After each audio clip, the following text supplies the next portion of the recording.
Hello दोस्तों, कैसे हो? आरएम स्टडी चैनल में आपका स्वागत है। चलो आओ, आज हिंदी व्याकरण का एक टॉपिक पढ़ते हैं जिसका नाम है शब्द। ठीक है, शब्द को हम पढ़ेंगे। इसमें सबसे पहले हम जान लेते हैं जो शब्द होता है वो क्या होता है। इसकी डेफिनेशन क्या है? दो या दो से अधिक अगर वर्णों के सार्थक मेल को क्या कह देंगे? शब्द कहेंगे। ठीक है, दो या दो से अधिक क्या है? वर्ण अगर मिल जाए और वो मेल कैसा होना चाहिए? सार्थक होना चाहिए, जो अर्थ देने वाला, तो हम उसको क्या कहेंगे? शब्द कहते हैं। यहाँ पे अर्थ के आधार पर पूछा जाता है पेपर में। अर्थ के आधार पे बताओ, रचना के आधार पर बताओ, बनावट के आधार पर बताओ। ठीक है, इस तरह से क्या है, शब्द के टाइप्स पूछे जाते हैं, कितने कितने हैं। तो उसको पूरी तरह डिटेल से हम करेंगे। सबसे पहले जो अर्थ के आधार पर शब्द के अगर भेद देखे तो दो हैं। कौन सा? सार्थक और निरर्थक। दो भागों में बांटा गया है, सार्थक और निरर्थक। अर्थ के आधार पर आपको याद हो गया कितने हैं? शब्द के भेद दो हैं, सार्थक और निरर्थक। अब जो देखते हैं सार्थक क्या होते हैं। सार्थक यानी कि जो अर्थ दे। ठीक है, अर्थ देंगे वो तो सार्थक होंगे। निरर्थक क्या है? जिनका कोई अर्थ न निकले तो वो क्या हो जाएंगे? निरर्थक हो जाएंगे। जैसे सार्थक में सब्जी, दूध, ठीक है, इस तरह से आ जाएंगे जिसका अर्थ निकलेगा। और निरर्थक क्या है? अतः, जिसे हम यूज करते हैं आमने सामने। ठीक है, जो कुछ निरर्थक कुछ शब्द जैसे सार्थक शब्दों के साथ में निरर्थक शब्दों का प्रयोग करते हैं, चाय बाय, इस तरह से। लेकिन इनका अपना अर्थ नहीं होता, जैसे बाय है, आमने है, आता है। ठीक है, इस तरह से क्या निर्थक शब्द होते हैं। नेक्स्ट बात आती है, सार्थक जो शब्द होते हैं उनको ही आगे चार भागों में बांटा गया है। ठीक है, कितने भागों में बांटा गया है? चार भागों में। जो सार्थक के चार भाग पढ़ेंगे, सबसे पहले वाला क्या नाम है जिसका? एकार्थी।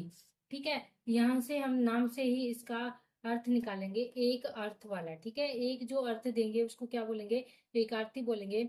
जिन शब्दों का एक अर्थ निकले उसको क्या कहेंगे? एकार्थी। जैसे कुछ शब्द लिख दिए, सड़क है, सड़क लिख दिया तो इसका कोई अन्य अर्थ हम नहीं निकाल सकते। जैसे नदी है तो ये क्या हो जाएंगे? एकार्थी है। जैसे सब्जी हो जाएगी, दूध हो जाएगा, ये एक अर्थ वाले हैं। नेक्स्ट हम देखेंगे, जैसे अनेकार्थी। नाम क्या है? अनेकार्थी। तो इसका भी कैसे होगा? अनेक अर्थ देने वाला। तो यहाँ क्या हो जाएगा? अनेक अर्थ देने वाला, अनेकार्थी बोलेंगे इसको। यहाँ हम देखेंगे अनेकार्थी क्या है, जो अनेक अर्थ निकालेगा। किस तरह से? जिन शब्दों के क्या एक से अधिक अर्थ निकले। कैसे? जैसे अंक एक शब्द है, अंक के बहुत सारे मीनिंग होते हैं। जैसे बात करें, अंक को हम संख्या के रूप में भी दिखाते हैं। अंक का एक मीनिंग होता है गोद। ठीक है, इसके बहुत सारे जिसके भी अर्थ निकले वो किसके अंदर आएंगे? अनेकार्थी। फिर हम देखते हैं पर्यायवाची शब्द कौन से हैं जिसके क्या होंगे? अनेक अर्थ निकलेंगे। अनेक अर्थ निकलेंगे वो किसके अंदर आ जाएगा? अनेकार्थी शब्दों के अंदर आ जाएगा। जैसे इसमें क्या है, एक उदाहरण हम लेते हैं, अग्नि। यहाँ अग्नि है, अग्नि का क्या हो जाएगा? आग, पावक, अनल। इसमें शब्द यही रहेगा, और जो अन्य जो शब्द आएंगे ना, वो भी इसी का बोध कराएंगे। ठीक है, तो यहाँ पे क्या हो जाएगा? अग्नि का आग, पावक, अनल, हुताशन, कृषाणु, इस तरह से बहुत सारे होते हैं इसके। नेक्स्ट हम देखते हैं विलोम शब्द। विलोम का अर्थ होता है विपरीतार्थक। ठीक है, विपरीत अर्थ देने वाले। तो यहाँ पे क्या है, एक दूसरे का विपरीत अर्थ देंगे। जैसे हम बात करें, यहाँ क्या है? दिन, दिन, दिन है, दिन का क्या हो जाएगा? रात हो जाएगा। ठीक है, इस तरह से क्या है, ये उल्टे अर्थ निकालेंगे। नेक्स्ट हम बात करते हैं बनावट, रचना और व्युत्पत्ति के आधार पर जो शब्द है उसके कितने भेद होते हैं। बनावट, रचना और व्युत्पत्ति। तो इसको तीन भागों में हम बांटेंगे। इसके तीन टाइप्स रहेंगे। ठीक है, बनावट के आधार पर या रचना के आधार पर पूछे तो कितने रहेंगे? तीन रहेंगे। इसके भेद कौन कौन से नाम जान लेते हैं? रूढ़, यौगिक और योग रूढ़। ठीक है, इस तरह से इसके पहले, सबसे पहले हम क्या करेंगे? रूढ़ को पढ़ेंगे। रूढ़ शब्द कौन से होते हैं?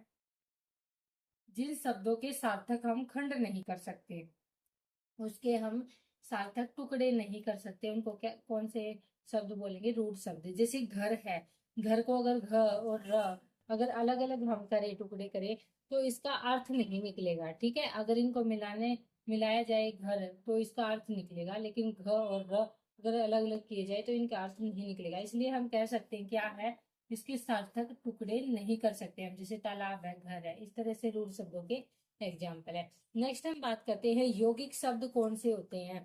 जो यौगिक शब्द होंगे वो कौन से होंगे जिन शब्दों के सार्थक खंड या टुकड़े किए जा सकते हैं। अगर हम टुकड़े करें तो वो क्या है, अर्थ देंगे टुकड़े करने के बाद। जैसे यहाँ पे क्या है, अपनापन, अपना, अपने का प्लस पन, इस तरह से हम इसको कर सकते हैं। रसोई प्लस घर, इस तरह से हम इसके भी टुकड़े कर सकते हैं। ठीक है। विद्या प्लस आलय, विद्यालय। ठीक है, इस तरह से यौगिक में हम कर सकते हैं। नेक्स्ट हम बात करते हैं योग रूढ़ की। जो नेक्स्ट टाइप रहेगा थर्ड वाला है योग रूढ़। रूढ़ और यौगिक हमने कर लिया है, अब हम पढ़ेंगे योग रूढ़। ठीक है। योग रूढ़ में क्या हो गया, जिन शब्दों के सार्थक टुकड़े तो किए जा सकते हैं, यानी कि उनके टुकड़े हम सार्थक कर सकते हैं, अर्थात जो यौगिक तो होते हैं। ठीक है, यौगिक में हमने टुकड़े करके देखा। अब क्या है, यौगिक में टुकड़े तो हो सकते हैं इसके अंदर योग रूढ़ में, परंतु अर्थ ग्रहण करने के लिए उन्हें एक करना पड़ता है। ठीक है, अगर दोनों को मिला के देखेंगे तब ही हम अर्थ को निकाल पाएंगे। कैसे, जैसे बहुब्रीहि समास, इसमें क्या है, मेनली जो बहुब्रीहि समास है उसके एग्जाम्पल इसके अंदर आएंगे, जैसे लंबोदर और दशानन। ठीक है, लंबोदर किसके लिए प्रयोग किया जाता है, लंबा है उधर जिसका, गणेश भगवान के लिए। तो इस तरह से बहुब्रीहि की जो एग्जाम्पल है वो सारे योग रूढ़ के अंदर आएंगे। जलज, दशानन, ठीक है, जल्दी, इस तरह से। बनावट और रचना के आधार पर हमने 3 टाइप्स देखे, कौन कौन से थे, रूढ़, यौगिक, योग रूढ़। ठीक है, रूढ़ जिनके टुकड़े ना हो, यौगिक जिसके हम टुकड़े कर सकते हैं, योग रूढ़ टुकड़े तो कर सकते हैं लेकिन अर्थ समझने के लिए उनको इकट्ठा करना पड़ेगा। ठीक है, और बहुब्रीहि जो समास है उसके एग्जाम्पल इसके अंदर आएंगे। नेक्स्ट हम देखेंगे उत्पत्ति, स्रोत और इतिहास के आधार पर। इसमें कितने टाइप से बांटे गए हैं वो हम देखेंगे। देखिए इसके कितने हैं, 4 रहेंगे। कौन कौन से हैं, फर्स्ट हम बात करें तत्सम, तद्भव, देशज, विदेशी, इसके अंदर आएंगे। सबसे पहले हम डिस्कस कर लेते हैं जो तत्सम शब्द है ना उनके विषय में। जो तत्सम है यहाँ से ही देखते हैं, तत् प्लस सम, अगर इसको संधि करके देखें तो उसके समान हो जाएगा। ठीक है, तत् प्लस सम है तो उसका क्या अर्थ हो जाएगा, उसके समान, तत् उसके सम समान। अब है उसके समान, किसके समान, यानी कि संस्कृत भाषा के, संस्कृत भाषा से जो कि तो हिंदी भाषा में ग्रहण किए जाते हैं, यानी कि एज इट इज जो वर्ड है संस्कृत के वो तत्सम में आएंगे। जैसे रक्षा है, घृत है, रात्रि है, अग्नि है, ये सारे किस में आएंगे, तत्सम शब्दों के अंदर आएंगे। ठीक है, अब हम बात करेंगे तद्भव शब्द की। नेक्स्ट जो तद्भव है, तद्भव क्या है, तत् प्लस भव, यानी कि उससे जन्म, किससे, यानी कि जो संस्कृत भाषा है ना हमारी उससे इनका जन्म हुआ है। जैसे राखी, चांदनी, रात, आग, तो इस तरह के जो शब्द हैं वो इसके अंदर आएंगे। संस्कृत से यात्रा करने के बाद क्या है, हिंदी भाषा में ये चेंज होकर इनका जो रूप है ग्रहण किया गया है। ठीक है, और राखी, चांदनी, रात, आग, ये इस तरह से इसके बहुत सारे एग्जाम्पल भी रहेंगे। नेक्स्ट हम बात करेंगे देशज की। देशज कौन से शब्द होते हैं, जो शब्द हमने अक्षत्रिय भाषाओं से क्या किए, ग्रहण किए हैं, अक्षत्रिय भाषाओं से हमने ग्रहण कर लिए वो देशज आएंगे। जैसे पाग है, जूता, छाती, खिचड़ी, बाजरा। ठीक है, इस तरह के जो वर्ड हैं देसी भाषा में हम प्रयोग करते हैं वो देशज शब्दों के अंदर आएंगे। नेक्स्ट हम बात करते हैं जो विदेशी लैंग्वेज है। ठीक है, विदेशी भाषाओं से जो शब्द लिए गए हैं, कहाँ कहाँ से लिए गए हैं वो देखते हैं। देखो विदेशी क्या है, जो शब्द हिंदी भाषा ने विदेशी भाषाओं से ग्रहण कर लिए हैं वो विदेशी शब्द बोले जाएंगे। कौन कौन से, सबसे पहले हम अरबी की बात करते हैं। जैसे अल्लाह, इरादा, इशारा, ईमान, किताब, अखबार, अदालत, इंसाफ, इंतजार, अदालत, आईना। ठीक है, इस तरह से क्या है, इसमें बहुत सारे आ जाएंगे। इम्तिहान आ जाएगा, हलवाई भी इसके अंदर ही आएगा। तो ये अरबी भाषा के क्या रहेंगे, बहुत सारे शब्द रहेंगे।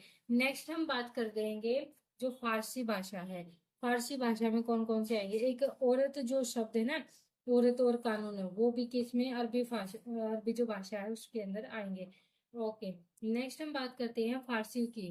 फारसी में क्या रहेंगे, देखिए अमरूद, आमदनी, खुशामद, जमीन, जहर, तराजू, दर्जी। ठीक है, ये और भी इसके बहुत सारे हैं। जैसे जलेबी जो शब्द है वो भी फारसी का ही है। जुखाम है, जंजीर, जानवर। ठीक है, तराजू जो है, तराजू आ गया है। खुशामद, गवाह, कारीगर, आदमी, इस तरह से क्या है, इसके अंदर आएंगे। किसके? ये फारसी भाषा के शब्द हैं। अब हम देखते हैं जो तुर्की शब्द हैं वो कौन कौन से हैं जो तुर्की भाषा से लिए गए हैं। उर्दू, काबू, कुली, कुर्ता, कैंची, चाकू, चेचक, चम्मच, सौगात, समास, बीबी, तमचा, खच्चर। ठीक है, इस तरह के शब्द किसके अंदर आएंगे? तुर्की भाषा में आएंगे। जो उर्दू एक शब्द है वो भी किसका है? तुर्की का है। पुर्तगाली शब्द हैं वो कौन कौन से हैं? आलपिन, इस्पात, गमला, चाबी, तौलिया, फीता, मिस्त्री, संतरा, काजू, गोभी, कमरा, कप्तान, आलू, बोतल, पादरी, बाल्टी, पपीता। इस तरह से ये सारे शब्द क्या रहेंगे? पुर्तगाली शब्द रहेंगे। अब नेक्स्ट हम बात करते हैं जो इंग्लिश भाषा से लिए गए हैं वो कौन कौन से हैं। जैसे अंग्रेजी से court, fees, appeal, pen, inch, button, rail, police और भी बहुत सारे अंग्रेजी के जो वर्ड है वो शामिल किए गए हैं। हिंदी क्या है? हिंदी में बहुत सारी लैंग्वेज के वर्ड मिलते हैं। ठीक है, जो अपने आप को परिवर्तनशील रखेगा ना, तो लचीला रखेगा, वो उसका ज्यादा विकास होगा। जैसे संस्कृत हमारी भाषा थी, उसका विकास ज्यादा क्यों नहीं हो पाया? क्योंकि उसमें परिवर्तनशील का जो नियम है वो नहीं था, शब्दों को दूसरी भाषाओं से उसने ग्रहण नहीं किया। ठीक है, इसलिए वो ज्यादा नहीं चली। नेक्स्ट हम देखते हैं प्रयोग के आधार पर जो शब्द के प्रकार कितने हैं, दो भागों में बांटे गए, एक तो विकारी और एक अविकारी। जो विकारी शब्द है वो कौन से होते हैं, विकारी कौन से होते हैं? अगर हम बात करें लिंग, वचन, कार, काल, अगर इनके अनुसार क्या है, शब्द चेंज हो जाते हैं तो वो सारे किसमें आएंगे? विकारी में। और अगर लिंग, वचन, काल, काल के अनुसार चेंज नहीं होंगे तो वो किसके अंदर आएंगे? अविकारी के। इसका क्या है, अलग अलग टॉपिक बनेंगे। और विकारी जो शब्द हैं चार रहेंगे, अविकारी भी चार रहेंगे। तो विकारी कौन कौन से हैं? संज्ञा, सर्वनाम, विशेषण, क्रिया। ये जो चार है ना, चार टॉपिक है अलग अलग, ये सारे विकारी शब्द हो जाएंगे। ये कितने हैं? चार तरह के बनेंगे। अविकारी के अंदर भी चार टॉपिक आएंगे, क्रिया, विशेषण, समुच्चय बोधक अवयव, विस्मयादि बोधक अवयव, संबंध बोधक अवयव। ठीक है, ये क्या है? इसके अंदर आएंगे, ये सारे इसके टाइप हैं विकारी के चार। ठीक है, और विकारी के भी कितने हैं? चार। तो यहाँ पे हमारा शब्द जो है कंप्लीट हुआ। वीडियो को लाइक, शेयर, सब्सक्राइब अवश्य करें। Thank you, bye bye, take care.